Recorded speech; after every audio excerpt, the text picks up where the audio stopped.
Lorsque cet éminent magistrat se rapproche de nous pour renforcer le travail que nous avons mené depuis fort longtemps, c'était un sentiment de joie.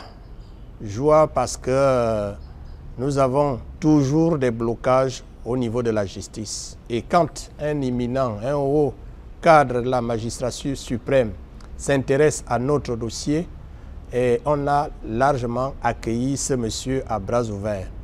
Le sentiment, c'est qu'il a renforcé le travail que nous avons mené, le travail mené par les anthropologues.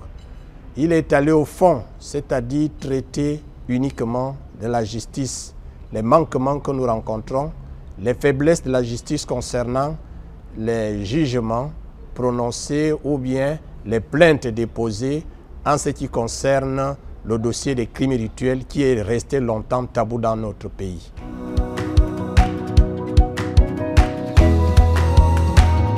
C'est une fierté pour nous, une fierté parce que moi-même qui vous parle, j'ai été victime en 2005.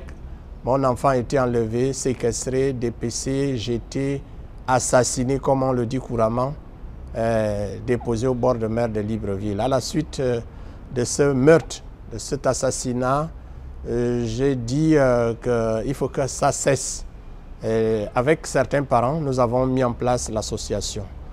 Et depuis 19 ans déjà, le travail que nous menons sur le terrain a fait en sorte que l'ancien système attache l'importance là-dessus, a eu, disons, c'est même pas attaché l'importance, c'est-à-dire ils ont pris ce dossier, même si ce n'était pas traité à fond, mais il faut reconnaître qu'il y a d'abord eu la reconnaissance officielle, il y a eu des activités que nous avons menées et je pourrais vous dire que le dossier des crimes rituels au Gabon a eu des avancées. Nous avons brisé le tabou, nous avons mis en place certaines structures au niveau national. Je vais citer la Commission nationale des droits de l'homme. Nous avons participé à la mise en place de l'Observatoire national des droits de l'enfant.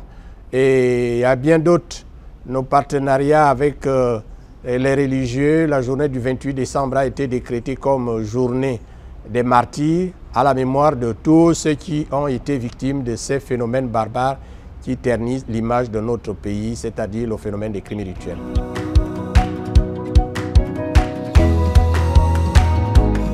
Au niveau de nos relations avec les parents, il y a d'abord un soutien spirituel parce que quand vous avez perdu une personne chère, vous devez d'abord se tourner vers Dieu.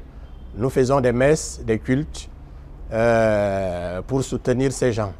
Dans le domaine judiciaire, nous les accompagnons à travers les plaintes, les démarches, les avocats qu'on rencontre. Et du côté social, en fonction de nos moyens, on les assiste pour rencontrer les médecins légistes, même si au niveau du Gabon, sachez très bien qu'il en manque, les médecins légistes pour traiter ces dossiers-là. Malgré les difficultés, on s'en sort et on a eu plusieurs plaintes abouties à la satisfaction des parents. Donc, il y a le domaine juridique, le domaine spirituel, le domaine social. Nous avons des bonnes relations avec les parents victimes qui nous font confiance, qui viennent vers nous pour se plaindre, pour que nous puissions les accompagner.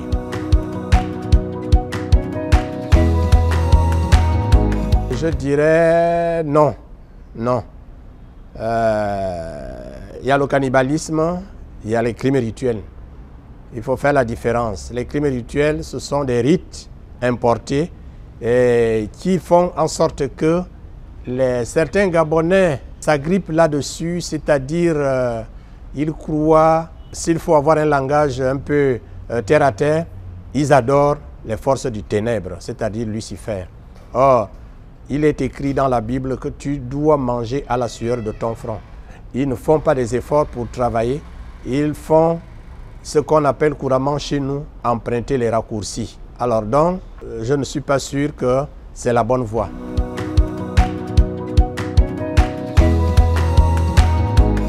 Les partenaires, nous avons ceux qui sont dans l'ombre et ceux qui sont officiels. Je vous ai parlé de la journée du 28 décembre. La journée du 28 décembre, ce sont ces religieux qui ont marché avec nous le 11 mai 2013, parce qu'avec ces confessions religieuses, je vais parler ici des catholiques, des protestants, les églises dites de réveil, les Béthanies, et sans oublier les musulmans. Ce sont nos partenaires, ceux qui croient en Dieu.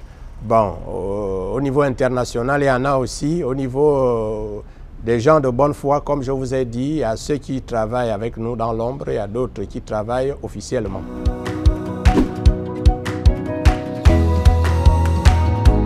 L'actuel président a convoqué un dialogue national et il y a une commission qui n'a pas été opérationnelle. Je vais parler de la commission Justice, Vérité et Réconciliation. Nous souhaiterons à ce que, après le référendum, après les élections, le nouveau président de la République qui va s'installer puisse reprendre ce dossier, car nous ne devons pas vivre toujours dans le flou. Nous voulons savoir pourquoi ce phénomène, qui sont derrière ces gens-là, et à travers cette vérité-là, nous pouvons nous réconcilier et vivre dans la paix. Voilà le premier point. Et le second point, étant donné que les autorités qui dirigent ce pays me suivent actuellement, nous souhaiterons à ce que la journée du 28 décembre, qui a été décrétée lorsque nous avons remis le mémorandum au chef de l'État, je vais parler d'Ali Bongo, l'ancien président de l'Assemblée nationale, tout le monde était d'accord que cette journée soit célébrée. Nous souhaiterons à ce que le nouveau système actuel puisse prendre ce dossier-là afin que nous puissions démarrer la vraie réconciliation dans notre pays. Nous allons essayer d'atténuer la colère, alléger la colère des uns et des autres afin que nous puissions vivre dans la paix.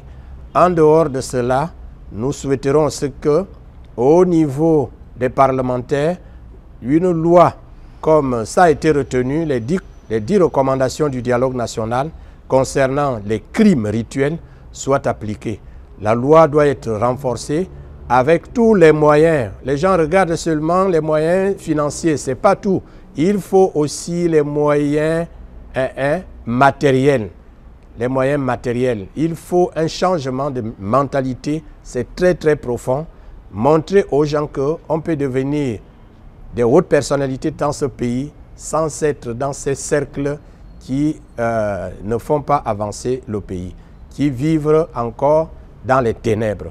Voilà ce que l'association sollicite, ce que l'association souhaiterait, à ce que quand on parle de paix dans notre pays, nous voulons que ces choses-là se réalisent. Je voudrais encore une fois de plus remercier le président de la République actuelle parce qu'il a eu ce courage-là d'éteindre le feu le 30 août 2023. Car quand on parle de crimes rituels, on voit aussi les événements de 2016.